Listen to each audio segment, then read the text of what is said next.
coming to you live from the land of chlamydia-ridden koalas. It's time for Destiny Down Under.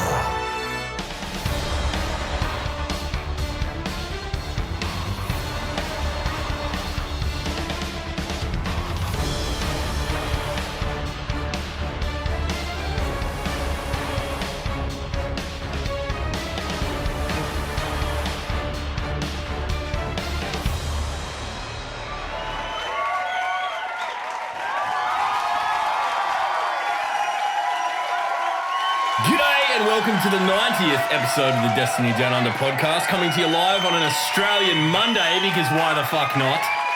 Welcome. We'll know why. We'll know why we're a little bit late. It's because our little law master in the bottom right-hand corner has been jet-setting around the world again and is paying the ultimate price in terms of jet lag and feeling like shit right now. So we're going to be nice to him because he's sick. I've got stories to tell from the United States. Oh my god, we'll get into that in a sec. I'll let you. Golem is a word.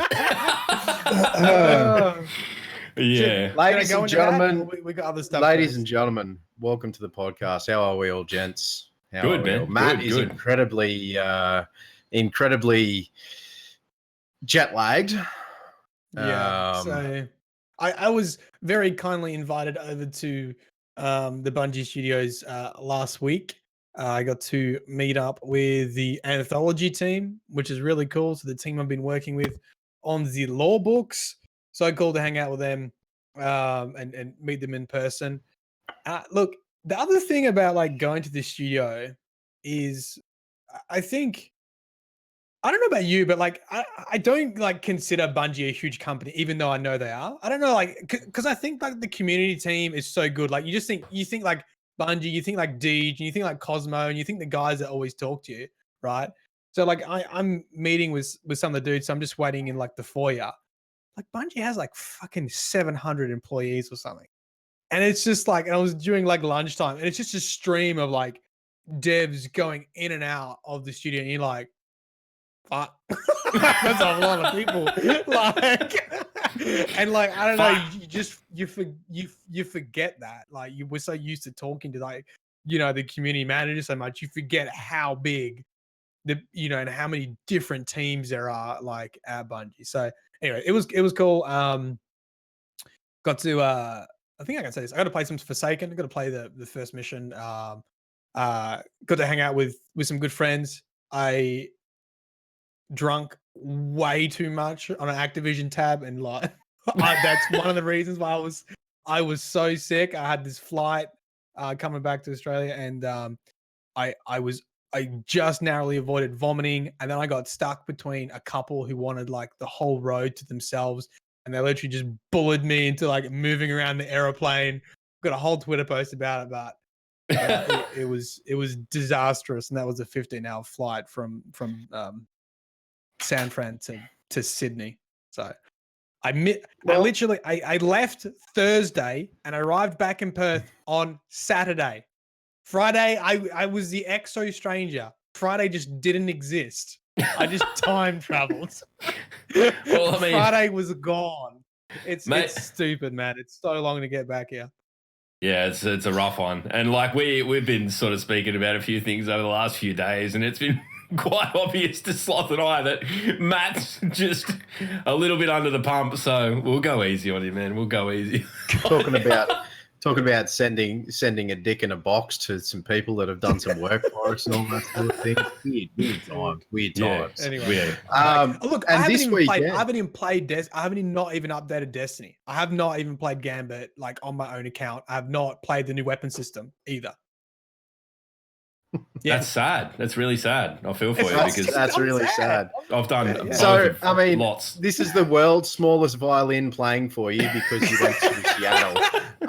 Log and I over the weekend actually had a chance to test out Gambit and absolutely just had a blast doing it. And when the new weapon system came in, Log and I also spent a lot of that evening being filthy Titans. And insurmountable skull.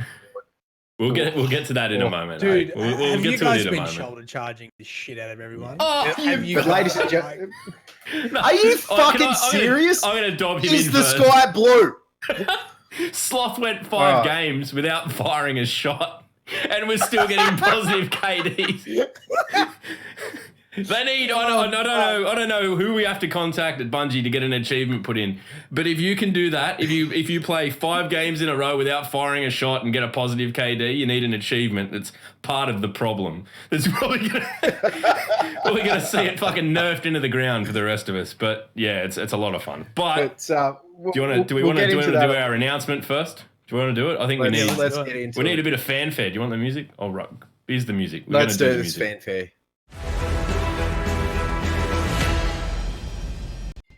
That's the old news Ladies one. And gentlemen, we have a huge announcement that's been a few weeks in the making. Is that so this week nothing of substance is really happening outside of fucking Forsaken. But on Wednesday the 5th of September for us, Log, Matt and I are flying down to Sydney and meeting up with some Australian rap stars and Australian athletes to play Gambit. We're gonna have Activision's dime. Yeah, dude. Oh, it's so we like legitimately. How freaking cool is that? how long have we been doing the podcast for? 90 episodes. Like 2 years. 90 episodes. Yeah. Have you guys met before in person? No, I mean I don't want to. I'm still worried about being inside punching range of Sloth this time. So we have never met before. So we're gonna all meet up in Sydney. We're gonna do a Gambit Showdown. So you may have seen some Gambit matches already. We can talk about the musicians that are going. Yeah, we can talk about our team. We're not allowed to talk about. We're going to be on team. the music team. So if you've heard of Seth Sentry and also the rapper Briggs is going to be on our team. So we'll be supporting them against the sports team essentially, and that will be another podcast. We'll be involved in that. So yes, if you enjoy this podcast, team, yes. If you enjoy this rivalry, just imagine that in person. In Sydney, we're so looking forward to. So it will be at 6 p.m. Australian Eastern Standard Time on the 5th of September, which is 1 a.m. Pacific on the 5th of September. So if you're likely still going to be playing Forsaken because you're going to be wanting to grind, so tune in and watch that, and it will actually be run through my Twitch channel. Yeah. Whoa! So shock horror. if you feel a need to tune in, it'll be more. So if you feel a need to tune in, ladies and gentlemen, it'll be with the periodic table of awesome. Briggs and Seth Sentry at Mylan's channel, twitch.tv/Mylan Games at 5 p.m. Australian Eastern Daylight Time, or what are we? I'm an hour, 1 a.m. Pacific. And we'll basically the theme of it is that we're going down there to support those guys, but during the stream, there'll be questions asked on how those guys, the athletes who we can't name yet, but Briggs and Seth Sentry, how they became notorious and how it sort of all ties in with Forsaken and how they are notorious in the industries that they are in.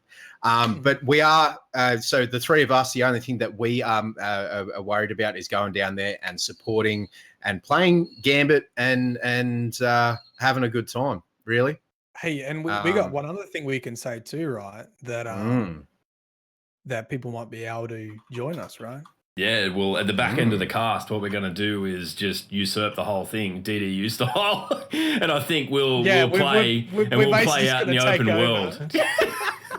We'll play out in, so you'll be able to try and line up against us, depending on who wants to jump in and play with us. You might even get the slot. It might be the one time you ever want to fucking solo queue for Gambit ever.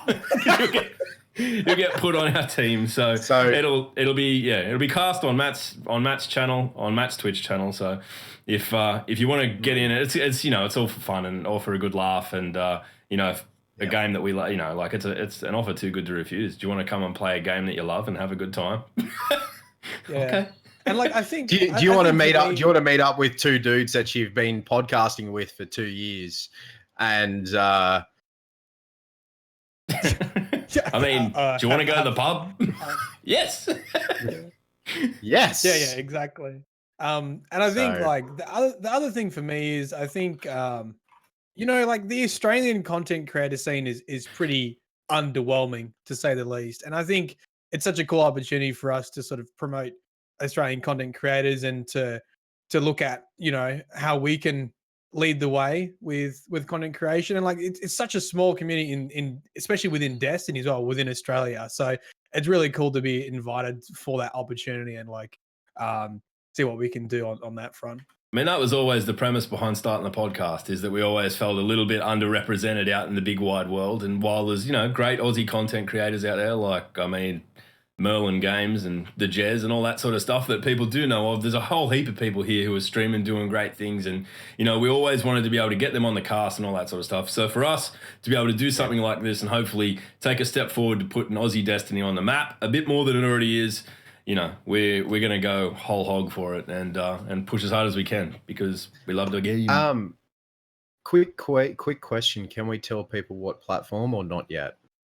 Yeah, I think that's fine. Yeah, we are on PlayStation.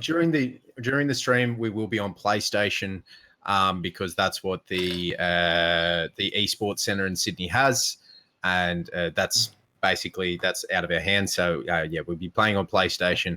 But yes, should be good fun. Should be really, really good fun. We're all pretty excited for it. So, but let's get into the crux of it, guys. Like that's big announcements, but even bigger is that this spectacular release of Forsaken this week, which I think every man and his dog was streaming Gambit over the weekend and was just enjoying it. Dude, I just saw like tweets that were like, I've just played Gambit for 17 hours and I still want to play. Yeah, legitimately, I got a chance to play it for about 3 hours because I had a whole bunch of other shit on, and I left my browser up. And the one of the person I left a tab open for went live 4 times in 24 hours to play Gambit. I was just like, dude, you are insane. But no, let's get into the launch trailer that cropped up last week. So we're just sort of referring to the TWAB this week, but the launch trailer, which was probably as well as the tie-in of the reveal, and then the Gunslinger's Last Stand, and then it ties in really, really well. And it is so good. And also, huge thing, our fucking Guardian speaks again. The Black Garden stole our voice. I'm gonna wholeheartedly rip one off Reddit right now. That basically the top post for 2 days was someone needs to, when our character finally speaks again, there needs to be like a muffled, and then was my mic off this whole time?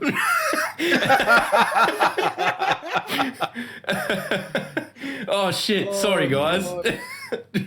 But I mean, that's a huge development in terms of. I mean, I know that I understand the approach that was taken. That kind of our character was never voiced because it made us more part of the character, but it kind of did shift the main character of Destiny. It was kind of the ghost in a way, in a weird way. So I really think that this is going to be a great thing. And looking at the caliber of the voice actors that they've got to do it, I'm really excited. I'm really excited. I think if you're a awoken, who's it? Crispin, what's his face? Anyway, but if you're just a normal human male, it's old mate that does High Noon or whatever it is in Overmeme. It is Matthew Mercer. Matthew Mercer is the human male character. Hang on, let me bring up the casting list on IMDb. But Matthew Mercer is the human male. We've obviously got not Peter Dinklage, Nolan North, who's doing Ghost, sorry, not Ghost, Nolan North, who's doing Cade at the moment, which is really, really cool as well. Let me just bring this up here. So on top of the trailer, on top of the other Guardian speaking, we also saw snippets of Aldrin burning the throne. Just after what we I've watched sister is about brushing 8 his times. shoulder. I've watched it several. Yeah, I've watched it so many times. All right, so Exo Female is a young lady named Cree Summer. Matthew Mercer, obviously. The Awoken Male is Crispin Freeman. The Human Female is Susan Eisenberg. The Awoken Female is Gray Griffin. And the Exo Male is Peter Jessup. So it's good fun. It like all those are really big names in the VO industry. So well done to Bungie. I think the thing that's worth mentioning about it all is that this isn't a small amount of work to go and add a voice and to add, 6 voices in English, and then think about the localization that also goes on.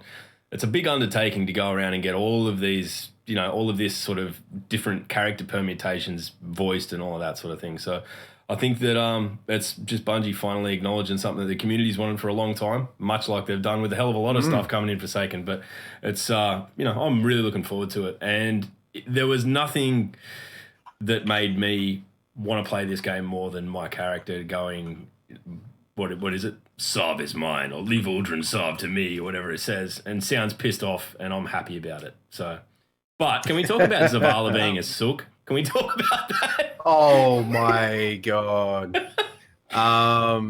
Listen, Zavala's been taken like Zavala is the Vanguard commander, right? And you think about how Warmind finished. Warmind finished with Rasputin giving him a bitch slapping.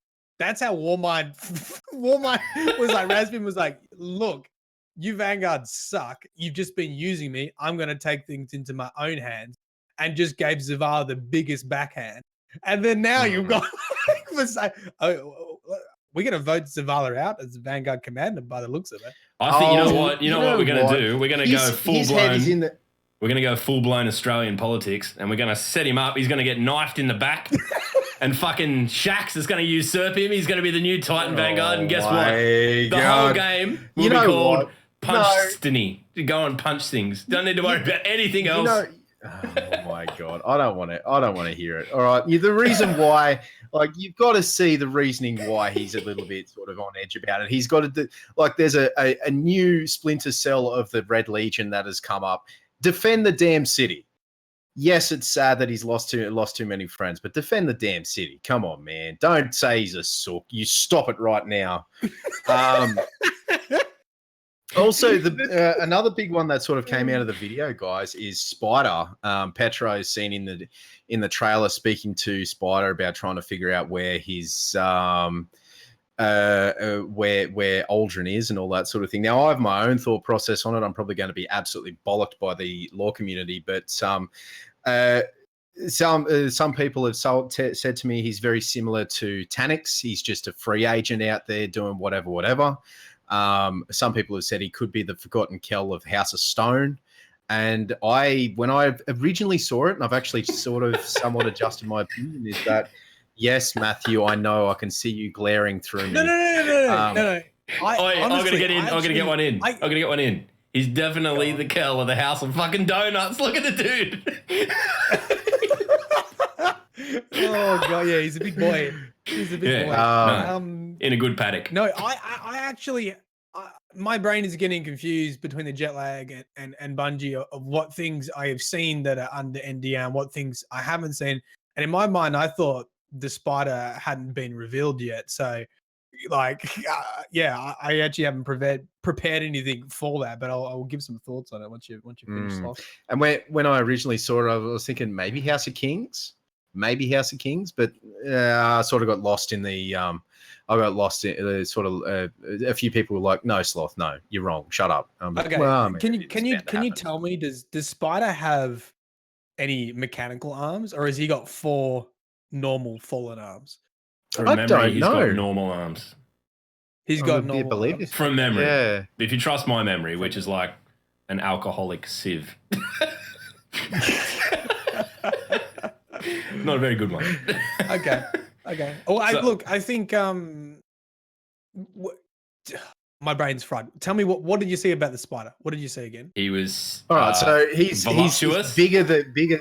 Yes, he's very voluptuous. He's this Yeah. bigger than life dude who is sort of umming and ahhing about an offer that Petra has made to find Aldrin to take back, like to get revenge for Cade.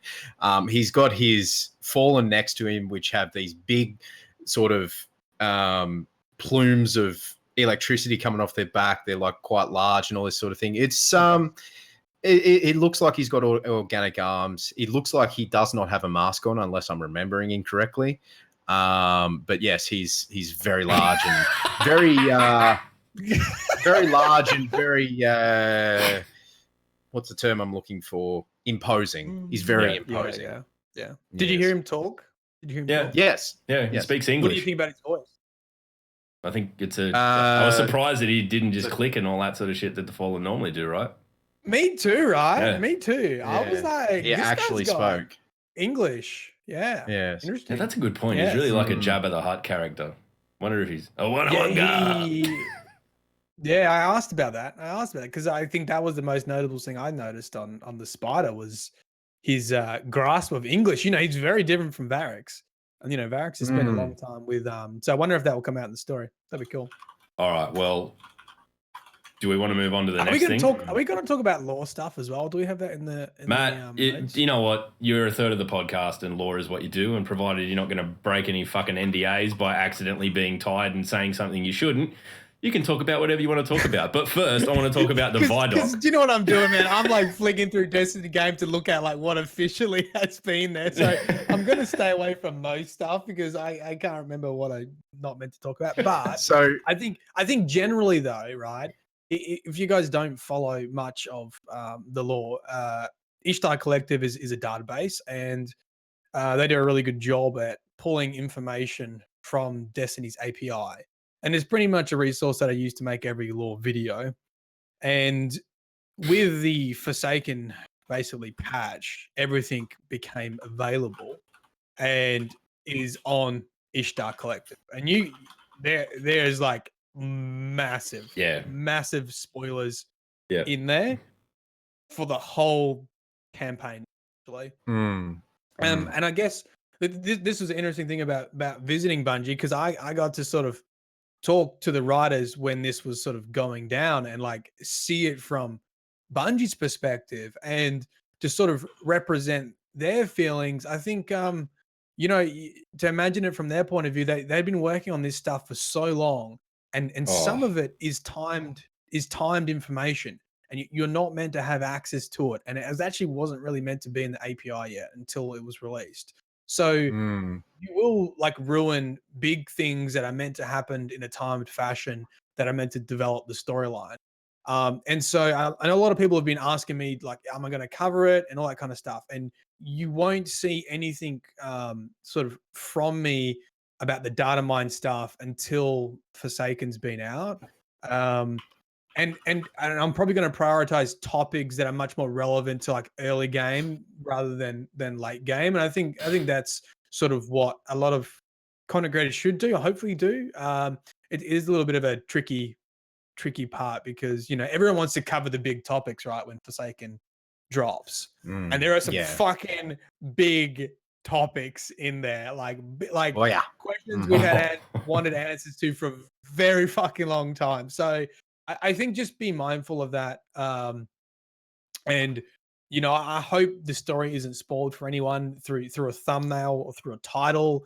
And I know things have already happened like that already. So if you want to go dark, it's best to probably sit in your mum's basement for a week. Yeah. Like you normally do. And play some wow. Matt putting shots in. Jesus. But only last thing I'll say about the lore. So what I am doing, and I'm putting together right now, I just finished the audio. I've got a 55-minute video covering the entire history of Destiny 1 to Warmind. I haven't started editing yet. I'm hoping I can edit before I need to sleep at some point. But that will be coming out on Monday night in the US. So I encourage you to just brush up on your lore and then enjoy the release of Forsaken, and then when the big secrets come out, Man, I'm sure. Honestly, what a week. Quickly, let's just jump back and we've got to talk about the ViDoc, because Bungie did something incredibly cunning with the ViDoc, and I'm not sure how many people actually picked up on it, but they paid an actor to be in the ViDoc and pretend to be Chris Barrett, because Chris Barrett, as we all know, is like an AI construct, much like the Warmind, that has been created for the sole purpose of making Destiny awesome and derailing this podcast and disseminating Rick Astley memes. So, like, good on Bungie for just throwing that in there and trying to throw us off the trail, but you haven't fooled me. I know you. I know. I'm on it. I'm on it. It's a conspiracy without having a conspiracy. Yeah, I mean, want a conspiracy? I'll make one up. So, just a little bit of the roadmap, in case you guys have been living under a rock for the last couple of weeks. So, September 4, obviously, Forsaken is launched, random rolls, all that sort of good stuff. September 14th, the raid, Last Wish. You have 10 days, 10 whole days to get up to level and all that sort of thing. So that means you don't have to go 48 hours on release to try and go and do it and all that sort of thing. September 18th, Iron Banner returns. The new Crucible map, The Convergence. September 25, new Crucible mode Breakthrough. New Crucible maps are going live again. Festival of the Lost returns, and we've got some decent things coming up in December as well. Heavy machine guns return. Yes! Oh my goodness. Oh, dude. Oh my goodness. Was it the Thunderlord that was in one of the previews? I think so. I think so. It's so. Like, oh my Lord. Dude, look, I just so want to say, heavy machine guns with PC. How blissful is that going to feel with a mouse? It's going to be amazing. Well, Log doesn't use a mouse; he uses a controller on PC because he's a pleb. But no, it's going to be absolutely incredible. And then like, how many of you can directly at the Twitch chat? How many of you are going to be playing Gambit on release, like as much as you can? Oh, dudes, we're gonna jump into this. Let's just jump straight into talking about Gambit, because Matt played it quite a bit way before we did, but we got to really sink into it last night here in our time. So yeah. Fuck me, what fun was had. We got some really solid games too, and I don't know, there was just this kind of vibe around it all where everyone was there for, I'm sure that there'll be our the classic sweat lords in there just wanting to fuck people up, but I think there was just a vibe, like everyone was, I had people come into my stream and say, oh, GG's, thanks for the great game. And like, I'm like, what the fuck is this? This never happens. But it was just, really, really good to be part of it all.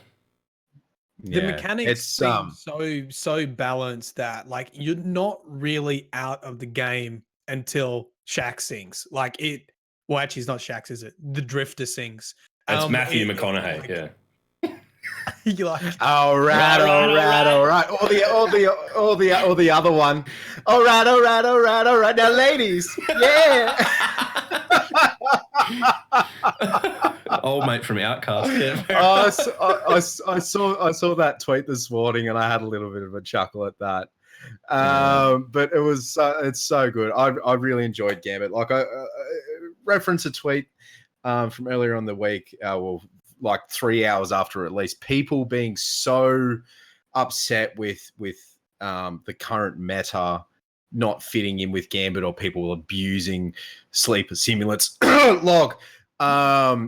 Being upset because they were being abused by sleepers. But it was so fun. But I'm so excited to see what the new armor and the new weapons bring to Gambit. Dude. Same. Can I add my experience in Gambit with the new supers? Because I got to play all the new supers. Dude, please. Don't break an NDA. Do not break NDAs. No, I don't. I think NDAs. I think I can do this. Okay, all right. So the void lock, man. the new super of the Voidlock, right? The anime teleport one. Get this, right? When you teleport, you can fucking like fly across the map. You don't drop like you know how you do a sword dash? Yeah. Yeah. It's literally like that. So you can just jump in the air and you can do your anime teleport and just fucking fly along the map and then just Wow. drop onto people and do the explosion and take them out. And I was literally invading. That is cool. I was invading and just Fuck. and I don't want to hear that, man. I'm gonna be. you can teleport like depending on your direction that you use your analog or your probably your mouse direction if you're playing on PC. So you can like zigzag and shit, and people don't even know where you are. You just fall on them and then it explode. It is. That's horrifying. Oh. But you know, the Voidlock the mode. Can we cancel Forsaken? Can we cancel it? Leave it as it is. Fucking warlocks doing shit like that. Fuck. You know, hang on a sec, Log. Hang on a sec. No. Dolphin Dive Titan, invade, set off your Titan. Woo! Yeah. See you later. Dude, like if they're all together, they just would. Yeah. So I did that. I didn't play too much of the solar, like you're putting down the big rift. I didn't do too much of that. I played a little bit with the Kamehameha and the Warlock. That is like, it's very short burst, but it's super strong. Like if you have like a bunch of guardians like in one area, it's literally like swipe mouse left to right, just go vroom, and then just like kill them. It's The and then you've got. cool. I think everyone's seen the Night Stalker. That's pretty cool. Just invis. Just imagine. So you've got your Hunter, Void, see through walls, wall hack super, which I can't remember what it was called. Shadow Assassin or whatever it was. I can't remember. Yeah. But your wall hack assassin. So if someone invades, if someone invades and you just go. And they've popped their super and you just go invisible and then stab them in the back. Oh my God. Like that would be incredible and very frustrating. From watching the Gambit Showdown, the Void night, like the not Night Stalker. Is it I can't remember the name of it now. Spectral Blades is what Dino. Yeah. Dino's just said. That invis is so strong as an invading player. Like because you know, you guys play Gambit now, right? So your enemies are all on the map and they're all showing red things on your radar. Yeah. And then you have someone running around invis that is just dicing you up. Like it is. So that performed really strong. And you know what performed really strong was the golden gun, not the new golden gun one with the knives. The knives. That wave of 1,000 cuts. Okay. Like people were just stomping. Like if you're just in that zone, and this is the other thing. Actually, this is the I think I can say this. Someone told me this. So with that, it's not very noticeable, but it actually shoots like 2 rounds of knife, and it's hard to do on console. But on PC, if you can flick your mouse quick enough, you can like cover a fucking huge area with it. Like it actually has two. Cool. He's actually got knives in both hands, and so it's like 1 shot, 2 shot, but it's actually quite quick. And if you're using your mouse, you can actually like flick them. So you can like flick it forward and get in this cone of damage out in front of you. You can that's make like cool. a cone of damage. Yeah. Oh, that's going to be really frustrating against the people who from PvP perspective. It's going to be really frustrating for the people who really can get that down like immediately and just really, really practice at it. That's going to be really cool. I can tell you right now that he might not be in the stream, but Sassy is somewhere furiously masturbating after hearing that.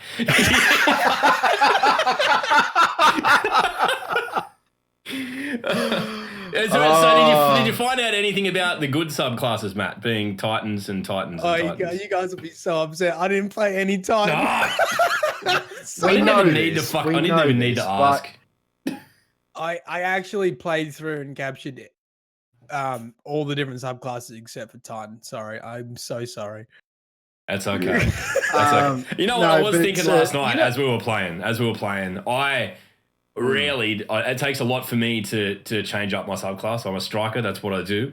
But I was kind of forced to, in that having a ranged super when you're invading is so much more useful than like any of the utility you get out of being a striker. So I'm really, really interested to see how the way the missile sort of feeds into that. I know this is really just striker central bullshit that no one else cares about, but like I think that the way it's shaping up, every subclass seems to have a ranged variant now, and I think that's why, because closing ground when it's 1-on-4, and yeah, fair enough, you have the advantage where they don't know initially where you've come from, but the second they figure it out, you're pretty fucking obvious and you're pretty exposed. So I mean, throwing hammers has been fun as fuck, but I'm looking forward to being a missile. You leave a red trail. Yeah. You leave a red trail. So like if you hear you've got an invader or the screen turns, it goes like the colors go a little bit off balance.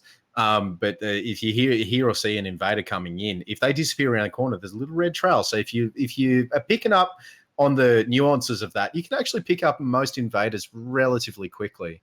But the gun that I had most successful with invading last night, Log, was the Telesto. Oh my god. Telesto is the best these days, apparently. Really? Telesto, like people were using sleepers, and there was a few snipers. Sassy got a 6-bang with a sniper, which is just incredible. But no, Telesto was the bee's knees last night. I really enjoyed it. But I can't remember who it was, but I saw someone, right, and they were using Telesto, and they were about to be teleported back to their side. Yeah, T-Rex. And what they did is they shot. I think it shot was the T-Rex. heavy. Yeah, it was They T-Rex. shot- Yeah, I saw They that. shot the heavy ammo with Telesto to leave them like mines, and after being teleported back, kill the person going to pick up heavy. Yeah, that was cool. I did see that. That was kind of cool. It was very smart. But I mean, with the new supers and the new exotics, and there was a point that was raised last night, Log. And this is so in the Twitch chat, if you guys want to chat about it, or if you want to have a word to us about it on Twitter, add us on Twitter or in the YouTube comments. But a question was raised. Titans have one hit shoulder charge. Yeah. Warlocks have Devour, the Tickle Fingers 40-mile long melee, and the Dong Blades have health regen and all that sort of thing. But what if Hunter throwing blades, i.e., just the one that's in your ability usage slot, headshot, kill? I think we were like just among the group of us, and you know, I'm a Titan, and I don't particularly care about the plight of hunters, but I still think it's probably fair enough. So I don't know if that's something that we'll ever get, but hey, so on the new Way of 1,000 Cuts, or whatever it's called, the new Golden Hunter subclass, you actually throw a fan of blades as your standard melee. Yeah. You actually throw them like rather than vertically, you throw like a fan of blades like horizontally. I don't really know how much damage that does, but like if you've weakened someone first, I can imagine you getting a fair few like follow-up kills with the blades. And the other cool thing I forgot to say about the Warlock melee is I think it's a melee, or is it another grenade? Actually, no, maybe it's the grenade. The grenade charge, if you hold it, it like does like a short range, like energy wave sort of thing. It's like it throws out all these tiny, there's all these like little tiny grenades that go out. And so rather than just throwing a grenade, you throw like anything that's standing in front of you within like, I don't know, 10 meters or something, gets blasted. Yeah. So, I mean, a lot of people are saying that, ignore the hunter and all that sort of thing. And people, you know, really really representing their class. But, I mean, the one-shot headshot with the throwing knives in Destiny 1, that was the case, wasn't it? It was one-shot headshot with throwing knives? I think so. Look, we're like, no one ever plays Hunter here. We're like, we are two Titans. Log and I are Titans, and Matt is a Warlock. Yeah. But don't think less of him for that. Was, but yeah, no, like it just a thought process. But these new these new supers are going to bring something else to the game. And as I was saying before, the new supers and then the absolute cavalcade of exotics that are coming in as well. It's going to really be very interesting to see what builds people come up with. Yeah, dude. Yeah, Yeah. And I say builds loosely. I say like, builds loosely, but builds regardless. I think range supers are going to dominate over close range supers. Like yeah. just with people having shotguns and stuff like that. Yeah. I can't imagine. Like I would not be picking Blade Dancer or Pole Dancer over the new Way of the Thousand Cuts or something like that. Or well then again, I think only the spectral blades are probably something that sort of negates the shotguns because you can go in this. You say that, but like PvP wise, probably.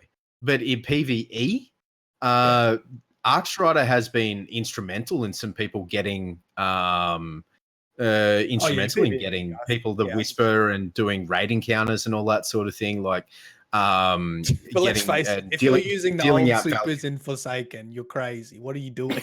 Well, I mean, again, you say that. You say that, but I don't know. Anyway, what we might do, we might open the chat up so everyone can get in on, and you can have your touched by fame be on the DDU podcast moment, which not sure that anyone actually wants, but anyway, there we go. Fame? So yeah, right. Yep, fame. Touched so by sloth. just if you guys have any questions, queries, doubtful points, please chuck them in the chat now. We'll try and answer them as best we can. Yep. But moving forward with the TWAB, the Banhammer, ladies and gentlemen. Yeah, I mean, I've heavily paraphrased the Banhammer part. Sorry. Yeah, if you've cheesed trials or comp or anything like that, and you be on the lookout, you might cop a ban.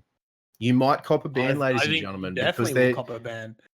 They're standing. They're really starting to bring the Banhammer down on people who are using glitches and cheesing and trying to get ahead in the game. So which is kind of good. However, on the patch note, on the show notes that we have here, if you know someone who's been banned, or someone is cheating, or you think someone is cheating, report them, move on. Do not start winch hunts. I mean, to the three of us, that's words. It's pretty self-explanatory not to do that, but sorry. Yeah, don't start witch hunts, guys. No, you're good. It's not worth it. You don't need to. Don't drag yourself down. It's really not worth it. Yeah, so I was a bit surprised. Like, I obviously wanted that to happen for those who like trade winning and stuff for like, in competitive, but I was sort of surprised that they did that. Like, it's great, but like, I actually didn't think they were going to, right? So I'm of the same opinion, Matt. Keep going with the questions, guys. We'll get to you in a sec. There have been reports of longer matchmaking times. Didn't make any changes, but investigating what's happening. Upon launch of Forsaken, skill-based matchmaking will work in the same manner it has in recent weeks. No skill-based matchmaking. In the near future, they will preview any planned improvements to matchmaking in Crucible Labs first, so they can tune that experiences collaboratively, which is incredible. Which is absolutely incredible. I really you got pub stomped. You really did get pub stomped a lot. But you know what? Coming up against really tough players is probably the best part of the game because it makes you play better. Anyway. So we've got a few questions here, ladies and gentlemen. So let's get into it. What do you think the raid boss is going to be from Games_Gambler? Thank you very much for the question. Raid boss. Thinking. Maybe one of the very, very last Barons, or maybe the Awoken,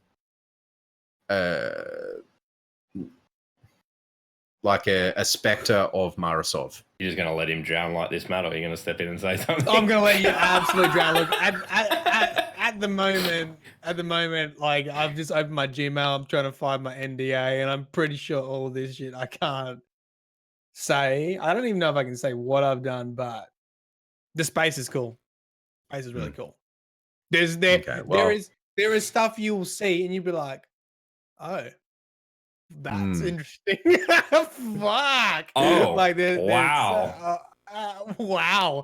There's gonna be many wows when you enter Dreaming City. Like genuine wows or Owen Wilson wows.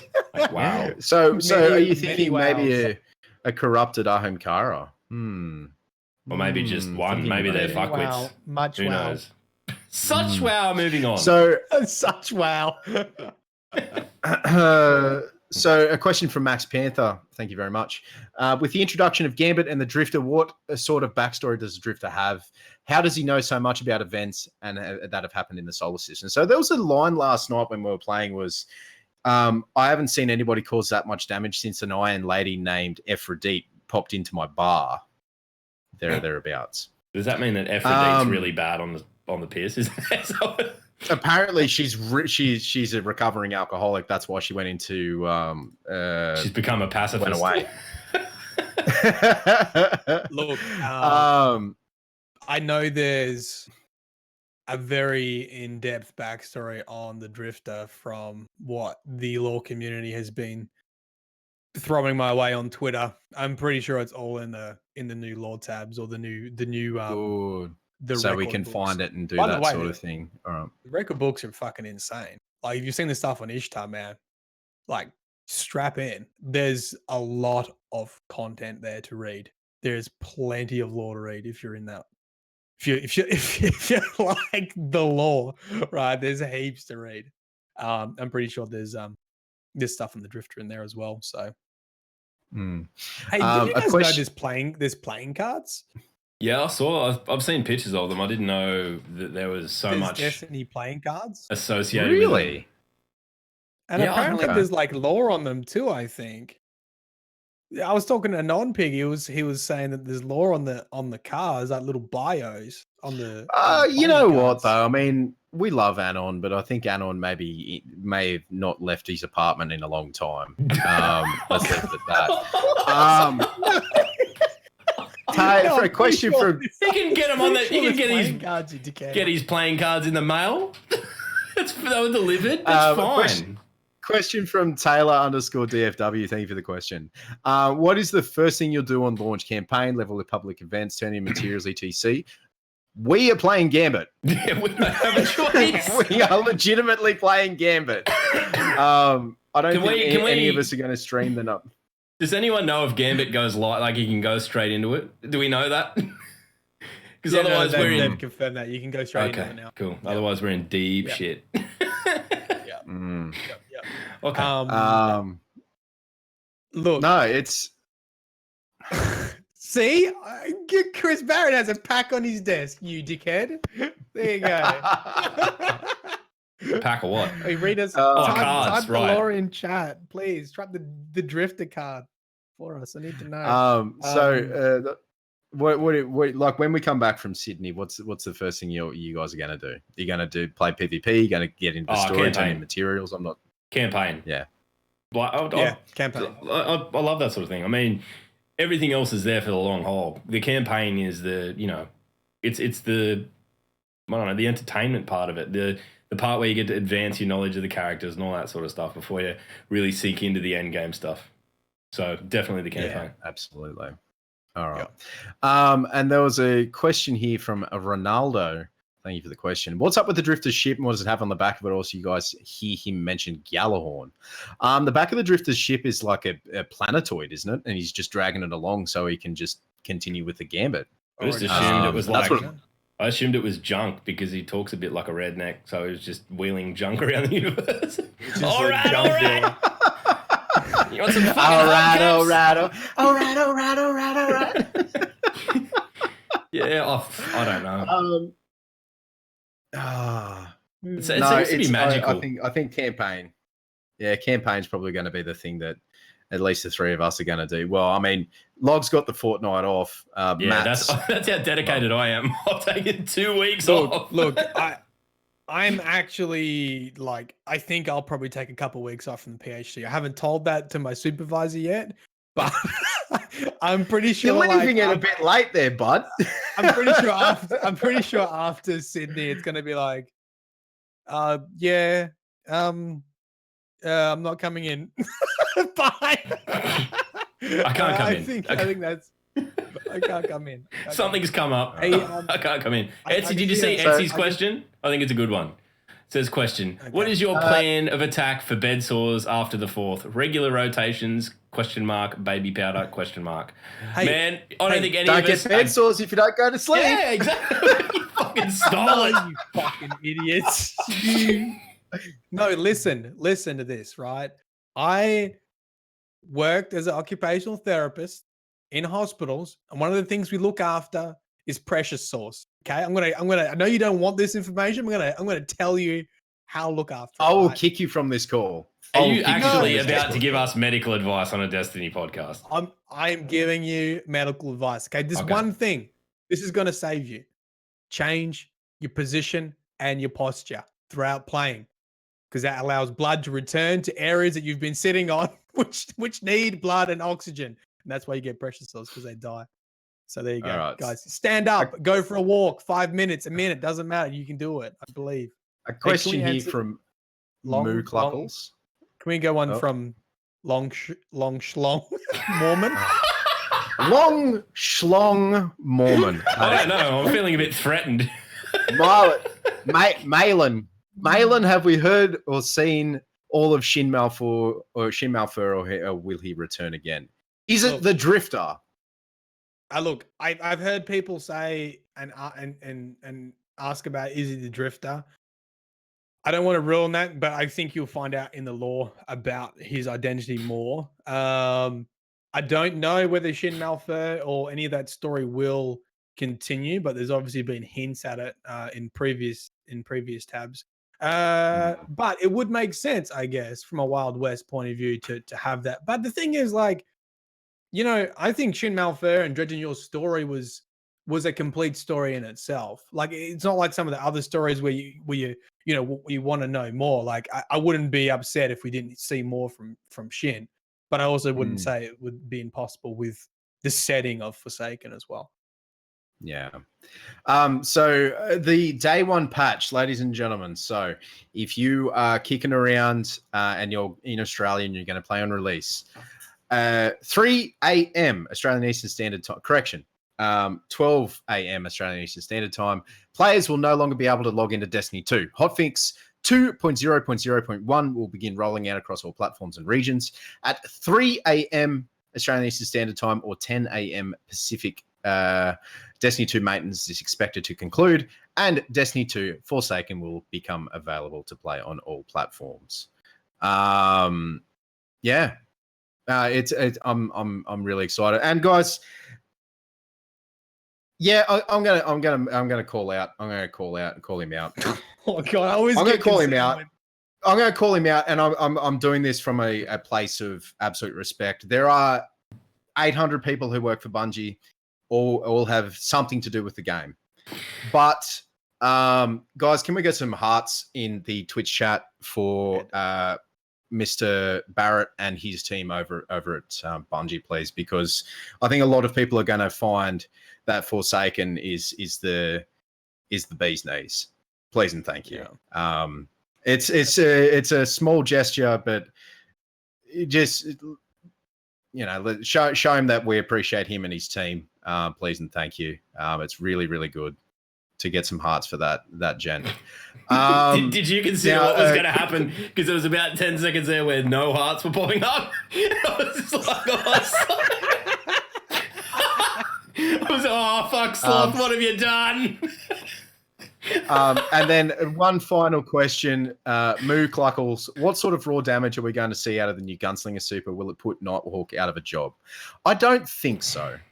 I think the new one's is going to be your PvP one, not your DPS boss one. Yeah. It does a fair bit, but it's not going to output Nighthawk. No, I don't think so. Unless there's a exotic that adds to it, but rather than throw a barrage of knives, throw one knife that does shit ton of damage. You just This massive number.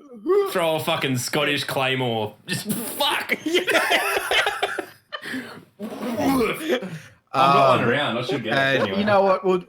We'll do one final question. So one final question from Taylor_DFW. Thank you for the question again. What would be the biggest plot twist that you could imagine for the Aldrin storyline? That he has been corrupted, and we get contacted by his maybe long dead sister in some way, shape, or form, maybe through Eris. That we aren't to kill him, but we are to capture him and purge him of his corruption. No comments. I don't care. I'm killing him. I'm killing him anyway, mate. I don't give a fuck. I'm killing him anyway. Right. I'm just trying to think up the most absurd shit I can come up with on the spot. That Aldrin is actually Cade's son Ace, and he's come to kill him because Cade hasn't paid child support in several hundred years. And he grew up starving to death, so much so that he turned blue. And he's just like, fuck you, Dad, you deadbeat piece of shit. Bang. There we go. I think that's you fair. alcoholic gambler. I've got you. Yeah, I've got your that's number. it. That's exactly what I think is going to happen. That's yep. I mean, honestly, I think get child services in here. All right. So, ladies and gentlemen, we're just one last thing is that we need to hear about the golem. The golem on Matt's flight. Do you want to? Oh, do you want to finish with that? Yeah. That might be a nice way to finish, right? What? Hearing about your suffering. Hearing about my suffering. I just had a 2 hour or 2 or 3 hour flight. It wasn't long from Seattle to San Fran, right? And I get really bad travel sickness, so I have to take travel sickness pills. And I sort of forgot to take it early enough, and it was super turbulent. So like I was on the verge of yakking on this really short. This is the beginning of the journey. This is 2 hour flight, and then after that I got a 15-hour flight. Then after that I've got a 5 hour flight. Right. So this is like at the very beginning. And like, and you know how there's like never a vomit bag like in the front of your seat, and you just start to panic, you start to sweat, and I'm like, oh my God, I need to have this just in case, or I'm going to be that guy that like yaks all over the plane. That's like, and then it starts a chain reaction of like vomiting on the plane. So anyway, I get like my vomit bag and everything, and I managed to like make it because it was only a couple hours flight. I get to, I get onto my next flight from San Fran to Sydney, and that's the big one. And I'm find my seat, and there's two people there, and I'm in the middle row, right? I'm in the middle seat, right? So I say, hey, that's my seat, and I sit down, whatever. And then they start like talking over the top of me, and I'm like, "Oh, you guys together?" And they're like, "Oh yeah. Like we booked the seats apart, hoping no one would be between us, so we got the whole row." I was like, "Oh, well, sorry." And then I was like, "Do you want to sit together?" And they said, "No." I'm like, "Oh, okay. You obviously don't like each other very much." It's a 15-hour flight. Are you sure you want to be like, rather than me like touching both of you, you know, maybe you could sit next to each other and I can have a bit more room? Anyway, she bitch, man. So like before we even take off, she's like, "Can you move?"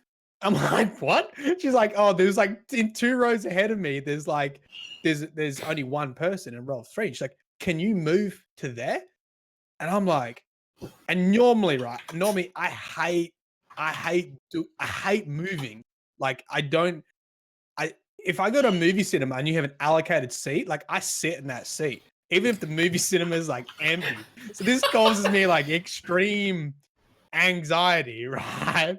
But at the same time, I'm feeling so ill. Like if I can just get a bit more room from people, like I'm like, easy. Like, you know what? I'm actually going to ask if I can move because that might make me feel better.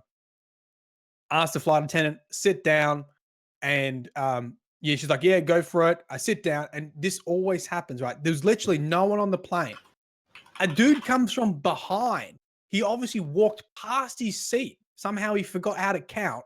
He walked past his seat, missed it, comes back up. So I'm thinking I'm in the clear because I can't see anyone in front of me boarding the plane. He's like, yeah, that's my seat.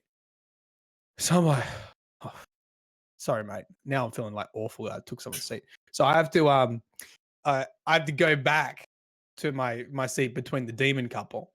And she just fucking, she just cracks it. She literally starts huffing. She's like, oh, like, she's she's like, this is bullshit. Like, there's all these spare seats and they put you between us. Like, this is bullshit. And like, one of the reasons why she was angry is her carry-on was so massive. It didn't fit underneath her seat. So she had no fucking leg room. And it was coming into my seat area, like into my leg room. This is a 15-hour flight. And she's got her knees near her head. And, and I'm like, look, I don't know what to say. This is the seat I was given. And then she starts looking around to see if there's like any other like spots in the plane where she can go. And she points this like, no shit, I'm not exaggerating this. This is true. She looks 80 years old. She's proper white hair and she's in a row by herself. And she's like, go sit over there. And I'm like, fuck, there's a reason why they gave the 80-year-old a whole row. It's either A, so she can put her legs up, B, so she can lay down, or C, if she dies in the plane, they can just lay her down and cover her body up. Okay, there's a reason why. Oh my god! This is the grimmest you have ever been, ever. There's a reason why she has a whole row. But like, I'm like, am I seriously gonna have to sit next to this chick for 15 hours? So I was like, look, once we take off, I'll see if I can change the seats, all right? Like, normally they don't like you changing seats when you take off, before takeoff anyway, because that's the likelihood of you crashing, and they like you to be in your allocated seat to identify your body. Yes, that's dark, but it's true, okay? That's why they like you being in your seat, okay? So I said, look, just give me a moment. Spoiler, someone's going to die. Give me a moment.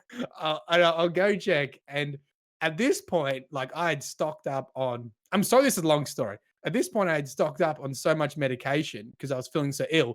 Like, I'm passing out on the takeoff. So I actually just fall asleep in between Dragon and like the whooped boyfriend. Like, he was almost apologetic, but he was like, don't worry, honey, we'll sort it out. And she's like, fuck, she's just raging. And I just pass. I just pass out in between them, right? She nudges me awake once the seatbelt sign is on. Oh. Once we're in flight, nudges me awake, and she goes, "Can you go see if you can move over there?" And I'm like, "Fuck, sure." I'm like already over it. So I go over to the 80-year-old. I'm like, "Look, I didn't want to just take the seat. I said, look, are you planning to lay down or put your legs up or whatever?" And she says, yes, obviously. And I said, that's fine. I'm not going to push you out, right? On my way back to Mordor, I see that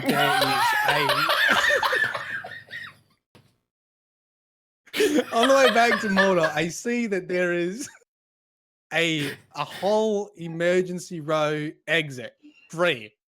Like, no one is in it. And I'm sure it's been free for whatever reason. Like, it's not meant to have people. And I'm just like drugged up, feel sick, 15 hours, and I don't want to go back there. So I just sit in the seat, right? And just hope that no one notices me. So I just sit in the emergency row exit. And obviously they do fucking notice me because they have to give you a brief if you sit in the emergency exit.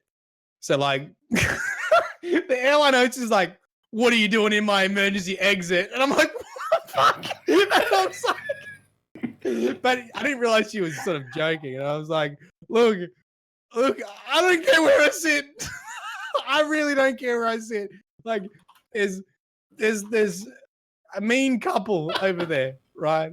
And it's a bit mean to me. And I was like, just look, I don't care. Just go talk to them.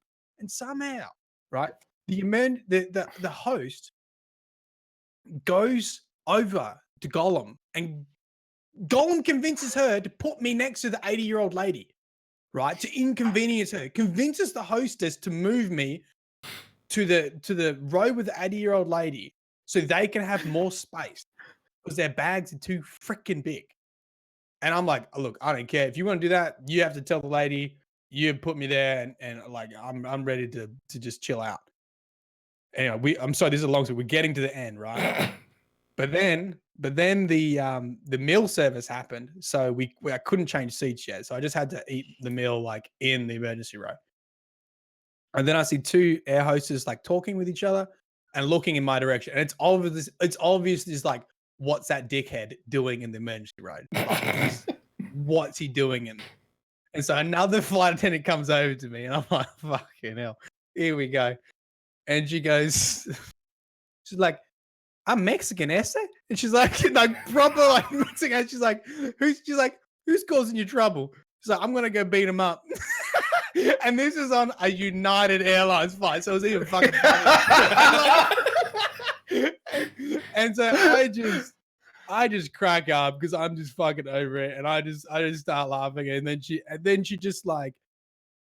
She went into all these funny, I can't remember all these puns, man. Like these like Meg, she's like, you don't know who you miss, like just all these puns, and I'm just cracking up. And then she's like, look, just stay there. It's fine. You don't have to move. You don't have to move from the emergency row. God. So I ended up in the emergency row with nobody next to me. I had a PowerPoint so I can plug my laptop in, and I started writing some Destiny lore stuff, and I had there was nothing in front of me. It was full leg room, as much as you can like just spread out. And like, yeah, that was the story, man. That was the flight. But like, I can't believe, man. I can't believe there's people. It's just fucking ridiculous. It's so ridiculous. The entitlement is real. You know, like, I'll say this, Matt. You're one of the most nice, genuine people I've ever met in my entire life. And if I imagine Sloth or I were put in exactly the same situation, it would have ended very differently. I would have sat in that seat. I would have forced her elbow off the armrest, and I would have fucking gone to sleep without my nasal things in. I would have snored in her ear for 15 hours.